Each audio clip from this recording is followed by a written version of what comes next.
Final boss mode. That Valenzuela, tough looking guy. Yeah, shout outs to them. Who was it? Nah, that was. I'm thinking about the next card. That Isaiah Jones, who came back from 2 weeks and put on a boxing lesson. Yep, that's the next card. That's a good segue into the card from yesterday, where where Alex Saucedo, was in the main event against Sonny Fredrickson. So, but yeah, Isaiah Jones was the opener, and as LB said, he had lost, and then they put him in the ring with undefeated prospects and took him to school. Oh, no, yo, order me some fries, the chili cheese fries. Oh. Damn, what? You ain't at the damn window no more? That's fucked up, Keith. I'm driving, so. Yeah. No, you good. All right, finish what you were saying, Pat. Yeah, that background noise. But the main event yesterday was Alex Saucedo versus Sonny Fredrickson. But yeah, as LB was saying about Isaiah Jones, he took that prospect to school. He was a former MMA fighter. And he put in come back from 2 weeks, gave himself any downtime to learn from it. He was like, well, the best way to do this is to fight again. Yo, yeah, that old school mentality, and he got the tough love from the ESPN announcing crew, and he said, you know what? Hey, I got no one but to blame but myself, and he went in there. And at first, I felt like he was a little tentative, the guy he was fighting, Fredrickson, hits hard, right? And he had these looping hard shots, and so I know they kind of made Jones uncomfortable, but the one thing about boxing, you gotta believe in skills. Word. And he did. That's why when I was texting Pat, I was like, he was in Jones should win. I was like, yeah. I was like, I could also see a draw because I felt like Jones, he didn't really start asserting himself until the third round. So somebody, depending on the judges or somebody might be a little more partial. Oh, that's funny. Somebody's talking like the opposite of what I was saying last week. But I could see a draw in that fight. Hold on. No. Okay, bring it. What was the fight you was talking about again like that? No, I'm fucking with you. I was talking about when I said, not all judging is created equal, and you was like, nah, fuck out of here. Nah, but see, this is the thing. I could see a draw being in that fight, but then one judge had another score where it was 2 rounds, more 2 more points, and then one guy had it a little wider. Yes. So it's they all got it. I say they all got it right. To me, personally, I felt like they all got it right. If somebody would have scored for Fredrickson, that's when I would have been like, no. Yeah. Because if I could realistically see the draw. It's like with the even with I know the Sparrow Nova fight, even then, I don't think Sparrow did enough to get a draw. But if he would have, I still would have been I don't think he deserved it. But this fight, I thought Jones really, really kind of pulled it off. Because the final 2 rounds was god damn, I was watching a PJ class or some shit. This jab. Yeah. And then this dude, and the dude he was facing was a former MMA fighter. So his footwork wasn't as educated. So basically, that clay footwork. Yeah, his footwork was awful. Man. So yeah, that was a nice fight, and nice little upset to see. And then I know the co-main event was Baby. Yeah, was it Josu or Hosu? I always forgot to pronounce that.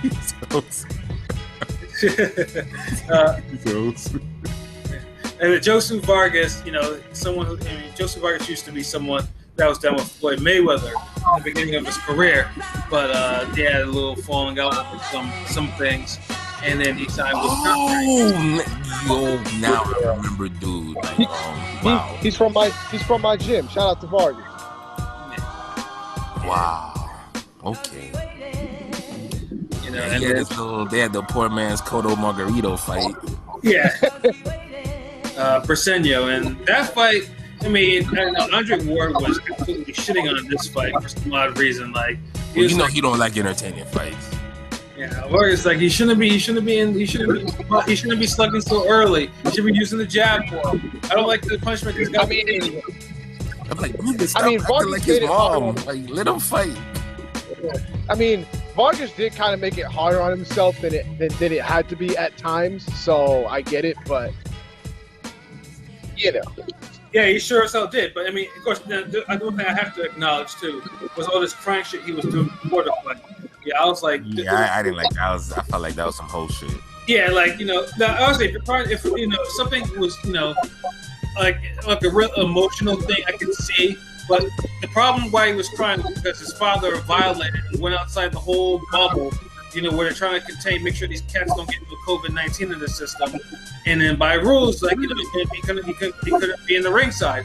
So yeah, he did some stupid shit. He did some real stupid shit. So that was kind of fuck shit for Vargas to be complaining like that. The type of crying and cutting up, you would think his father died, got locked up or some shit, and you're like, God damn, like, and I could understand, you know, you shedding some tears, or you getting emotional for some shit like that, but you can't be on you can't just be getting upset because a motherfucker was like, you know, I left my damn charger in the car, you know. Yeah, I mean, dude, I couldn't even. It's funny because when that fight came, I was talking to my pops and I was telling him about it. And he was like, "What the fuck, dude? Dad should kick his ass for that shit." Yeah, exactly. You know, that's what you better not ever do no shit like that. I'm like, yes. Yeah, I was telling LB that. I was like, I wanted to smack him too. It was like, you know, what's he doing? I ain't gonna lie, Pat was like something real irritating. Like, you want to throw the dude down the hallway or something. Yeah, I was like, you know, you know what? Fuck it. You miss your dad so much. Why don't you join him? Square X R1 R2. Pat do some fucking Tekken King move. Launch this nigga in the orbit. You know, but like I said, the Vargas, he did his thing. Although it cost him, I think it's like his 2 front teeth because the guy knocked him out in the 4th round. And like literally, like because I remember when he did an interview, I was like, why is he talking to his mouthpiece in his mouth? What's his problem? Yeah, he got the Gale treatment. Yeah, he did. Like, he literally, like, because they show a picture of it later. Like, dude had a gap tooth smile. I was like, damn, Briseño was kind of slow, but apparently he had some real power behind his punches. Yeah, he knocked that shit clean out. Yeah, it was like gap. Yeah, dude was kind of slow. Like, he was like a Mexican mummy or some shit. Yeah. Like and Vargas kind of stayed in front of him a little too much. But I don't really. The only thing I felt like he could have did more was really go to the body. Yeah, no, he wasn't doing that. Because I don't have no problem with you standing in front of a guy if you making him miss or tagging him first and then getting out of there. But it's like Vargas would tag him and he'll be right there. So he just made it into like where I'm gonna just see if I could keep out punching this guy. And that's pretty much how he was gonna fight. But it could have been easier. But then sometimes you got to look at it. You know, you have an Olympic gold medalist telling somebody who literally is a fringe contender that it could be easier. You know, the skills sometimes people can't make it easier. Right. Because I mean, he could have moved around this guy. The dude he was fighting was slow as shit. In this case, it could have been easier. So I mean, I don't disagree. Yeah, but apparently, just but even so, like he had some some rocks in his head to knock teeth out like that. Yeah, and that goes into that whole believing in what you could do. Like, I guess he felt like, look, I could beat up this slow ass motherfucker standing in front of me, and he low key did that. Like, he didn't look as good as Diaz looked the other day. Right. like, you know, really working the jab and throwing all types of punches and just beat you up with boxing, I don't think he looked that good, but you know, he looked decent, and you know, Ward just be wanting niggas to be enjoying boring ass fights. Cause he was sounding a little too pissed, like dude, man, let the kid fight. Dude. And then Bradley's like, Dre, I gotta disagree with you. Dre, I gotta disagree with you. Dre, you need to do this, Dre. Because Bradley is like, at his core, the complete opposite of fucking Ward. Oh yeah, I mean, that's for damn sure. Yeah, because this is the thing with Bradley. Like, Bradley just moved his hands more, and he made for more entertaining fights for a guy like Ward. Ward was always felt like Ward was holding back, and so if he didn't fight the top best guys, you didn't really get to see like Ward look dynamic and shit. Like it's not in his character to do that. He's just gonna win, and that's cool. Some fights you need to win. Some fights you need to be impressive. Some fights, yeah, I mean, so yeah, I watch Vargas again, shit. Yeah, and I still can't remember that bullshit niggas were trying to really support with fucking Ward and that cat brand. You know, I remember it was like HBO. It was on HBO Latino, and niggas was really hyped over that shit. And I'm just like, and Ward went the distance with this guy. I'm like, what the fuck? Yeah, that's what I'm talking about. Like, who the fuck is Ward to talk with all the boring ass fights that went the distance with niggas that he could have put away? Like, yo, get the fuck out of here, Ward. Like, yo, this nigga went the goddamn distance with motherfucking Alan Green, who was weight drained like a motherfucker who couldn't do anything. What does Ward do? Slow dances with this nigga all night. It makes it a clinch, ugly fucking fight. Now what does a real shotter like Glenn Johnson do? He'll put his fucking fisticuffs against man's head. Done in an exciting fight. And I don't think Green was damn weight drained for that fight either. So it's like Glenn Johnson, an older fighter, puts in a better performance than a younger guy who's Olympic gold medalist is telling motherfuckers, look, have a boring ass fight. You're making it too hard. Fuck out of here. Next. It's that. I guess it's just that top rank dynamic, you know. Not everybody wants to have boring ass vanilla fights. Some people want to have fans remember their fights. Yeah, and speaking of that, that's a good segue into our main event with Alex Saucedo and Sonny Fredrickson. Now, Alex Saucedo has shed more than enough blood on Top Rank TV. You know that. I mean, that dude is. Facts. Yeah, you could say that again. Yeah. I got no problem with Ward saying, "Hey, make it easy." You know, Alex Saucedo. I mean, he got his bad rap, you know, based off his one failed world title challenge against Maurice Hooker. But even before that, you know, Top Rank went OD on showing that fight with him and Lenny Z. That's a great fucking fight. Yeah, you know that. Yeah, that was a hell of a fight. Yeah, it was one of those fights. This is 2018. This is when Top Rank was making more out of less, and this was one of those fights that was like a perfect example of that. You know, and that shit was just so bloody. This is one of the fights I remember on Twitter. People were like raving about, like casuals, and people were just like, "Whoa, what the fuck is this?" It's like that one Blu-ray or DVD that like you didn't expect to see in the little clearance bargain bin. And oh shit! Like what the fuck? For $3? Like nah, y'all niggas playing. Like okay. You know, but you know that Lenny Z fight. I mean, it was just bloody. And Saucedo. One of the big things about Saucedo is his defense, because I think it was in round 3 or 4. You know, Lenny Z almost came close to scoring a huge upset on him. Yeah. Like he fucking battering him around senselessly. And he tried to tell himself like, yo, Saucedo can't be eating these shots like this, yo. He can't, you know. I was hoping that he would learn a lesson, and then, you know, later on, because that was an eliminator, you know, he got to fight Maurice Hooker. Now, this fight was more significant because Top Rank won the bid for that fight.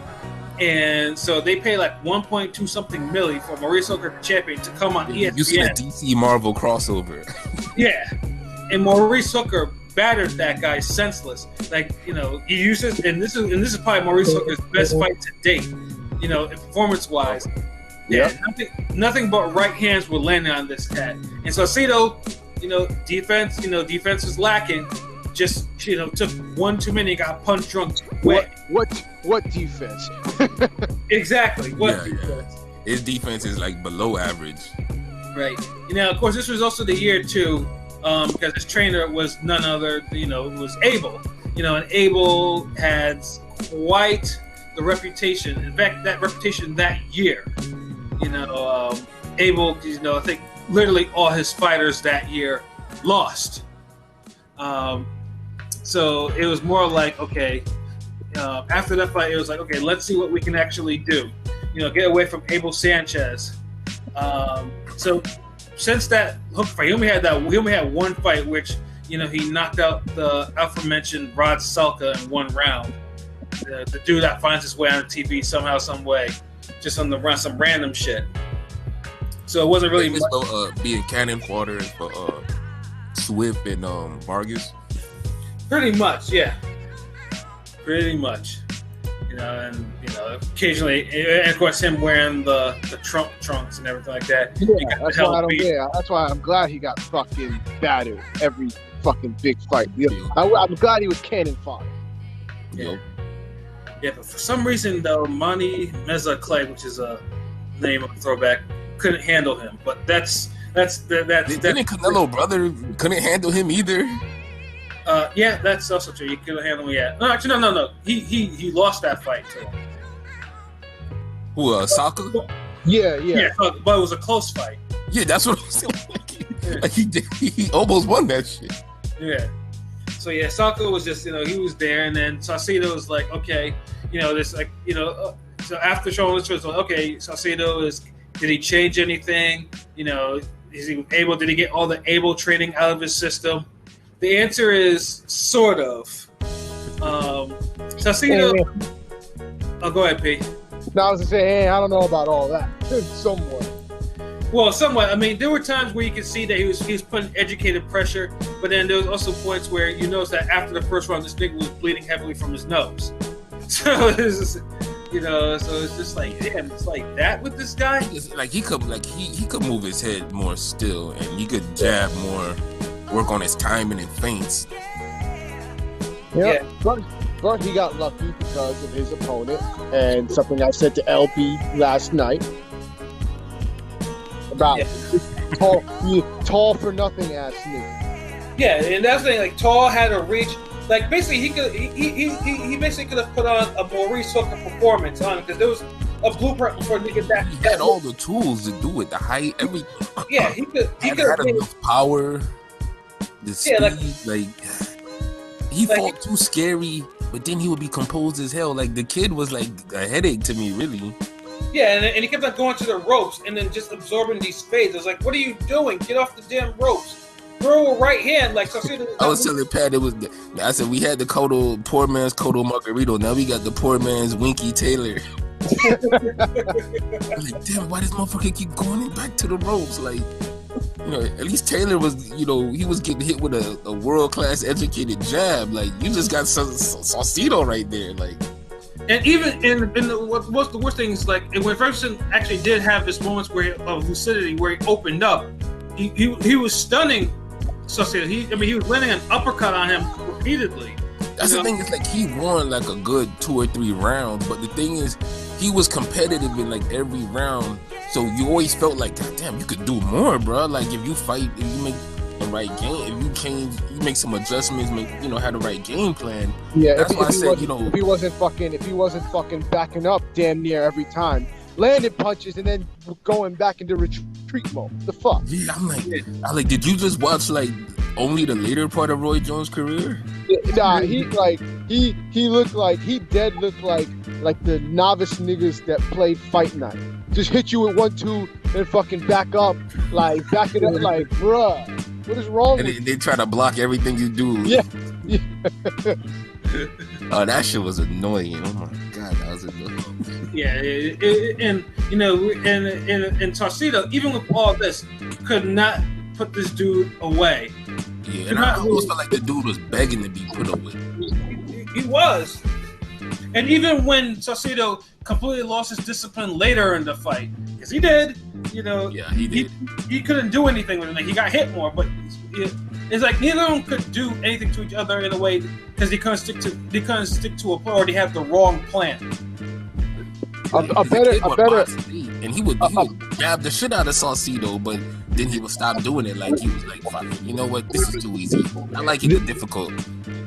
That's why when you said, Pat, like, did he learn anything? I said, not really, because a better fighter would have had him out of there. He would have been in trouble if he was fighting a better fighter that actually knew how to properly. Reverted to his old self and got him out of there, I would have been happy. Right. You know. Okay, well at least he still got the animal aggression like Maidana. Like, you know, I hate having to bring up the whole Robert Garcia transition, but even Maidana put that jab. Put that jab. but even Chino was still putting guys away, even though he would go life or death. He still kind of put him away, like with his raw aggression and power. Like he just kind of jabbed more, you know. So and that's what, you know, we expect Saucedo to do, and he couldn't. And he took more uppercuts than I've seen fucking J-Rock take in his career in one fight. Every fucking time this dude getting hit with an uppercut. Yeah, all types of uppercuts, inside uppercuts, left uppercuts, right uppercuts, leaping uppercuts, mid-range uppercuts. Like, damn. A better fighter would have had Saucedo in real trouble. Yeah. Yeah. Because, I mean, that punch worked the whole night. He could have scammed that You're not supposed to land uppercuts like that all night. In a losing fight. Yeah. Yeah, so it was basically, it was a good fight, but it was frustrating knowing that these two fight, like, they had the wrong plans for each other. Like, they weren't executing the way that they should have. Yeah, because I think the dude would have quit if Saucedo would have kept the pressure on him. But it's like, I guess the dude was like, well, damn. It's like, I want to quit, but I keep hitting you with uppercuts. Jeez. Like, damn. So it's like, you know what? Fuck it. Yeah, I mean, Saucedo, it's like, I mean, at this point, it's like, do we need another fight for him before we actually can put him in there? I know right now one of the fighters that they keep talking about putting him in with is Arnold Barboza, you know, who actually is legitimately dangerous at 140. You know, he's one of Top Rank's bigger, you know, big prospects over there. So I don't know if Top Rank, if that's a good idea for Top Rank to actually put him in there with somebody like that. Well, I mean, no, it's not. It's not, but a terrible idea, honestly. If Saucedo's good enough, you could use some little scorecard magic and even it out a little bit. You know, I'm speaking my shicey promoter hat on. Or I could just think back to the Barboza fight where he knocked Mike Alvarado out, like for the count. You know, or I think it was waived, but I'm like, yeah, no. Because, you know, these you gonna keep Saucedo on the training wheels? Yeah, I mean, with this level that he fought, and he won like 7 rounds to 3 or 8 to 2, whoever, you know. But the kid was still competitive in every round, landing shots. Like, right. It's one thing if when you win a fight 10 rounds to 7. I'm sorry. 7 rounds to 3 or 8 rounds to 2, whatever, and your opponent only won those 2 rounds and they weren't really competitive in all the other rounds, but they won a couple rounds and were still competitive in every other round. So it's like you never could even really pull away from dude. It just, you had a few better things than he did in your toolbox, and so that was the difference. Saucedo hit a little harder. Yeah. All I'm gonna say is if that fight gets made, fucking Barboza's gonna put a hurting on Saucedo. Yeah, there's no question about that. Yeah, no. Saucedo, I mean, at 140, I don't see a long. I don't say I see a long career for him. I just don't see it. I don't see, like, he's gonna have a short reign at the top.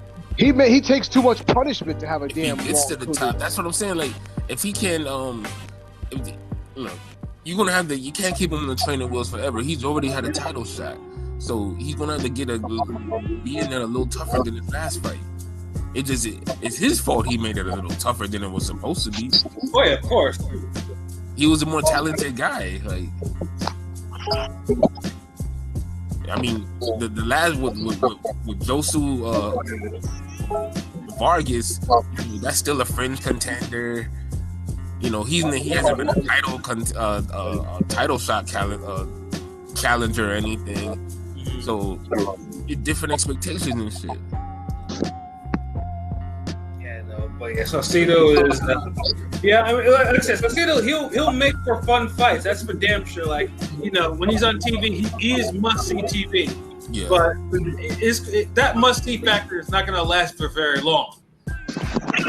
Nah, not at 140 where, you know, you got guys who could kind of, you know, could punch at that weight.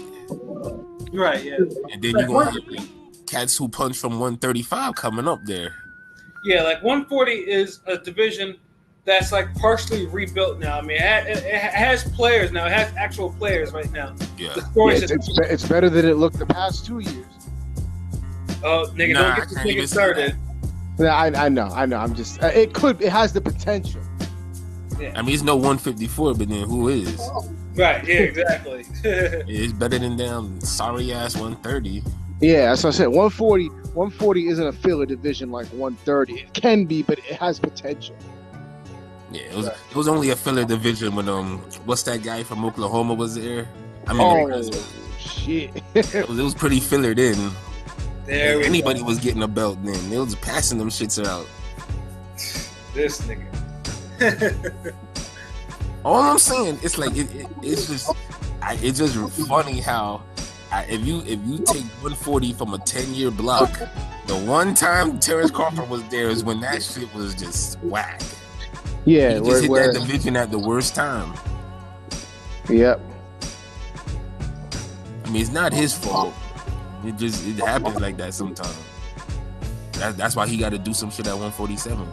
And like Saucedo got to damn improve if he gonna, you know, stay on TV and getting his hand raised.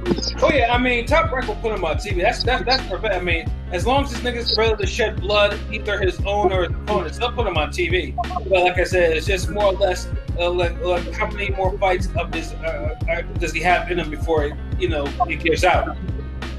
Yeah, that's true. Yeah. You can't be having these type of fights all your life, man. You know, your whole career, you know, these hard fights. Hard fights. Oh man. But yeah, no, the boxing. Yeah, so yeah, boxing was pretty good. The yesterday's card was pretty good, and the Mexican card was what it was. So yeah, and it was. That was still entertaining. You know, it wasn't boring and then. So yeah, very much so. Unless you're of course you're a promoter fanboy. And then you're like, you know, fuck this, you know, when's PBC coming back on or some shit like that. and then they don't even watch the damn the unheralded guys on PBC. They want to see like, yeah, so when Wilder fighting? Yeah. What's his name? Tank got to fight yet? So I'm like, man, Top Rank trying to bless y'all with hip hop. And some fades, and y'all niggas is bitching and moaning like, the names aren't big enough. They don't want to say me. I'm a casual, but I pop shit like I'm a hardcore. I was gonna ask a question. How do you think Saucedo would do against somebody like a Granados? Ooh, wow, I think Granados will beat him. Granados will end up beating the shit out of him. Okay, that's why I'm like, that's it. I mean, but I mean, you have a guy who this is hard. But boxing, I don't want to put Saucedo in the Lions then, but he's kind of got to go to the Lions. Yeah, no, I mean, I think it would be like I wouldn't say Saucedo would test his in, but I would think Granados would probably lose season. Would probably get rid of him a little later in the fight. True. Robert Easter beats him too. Yeah, no, I agree. Yeah, I mean, Saucedo is a sucker for anyone who can throw a straight right hand. That's sad to say.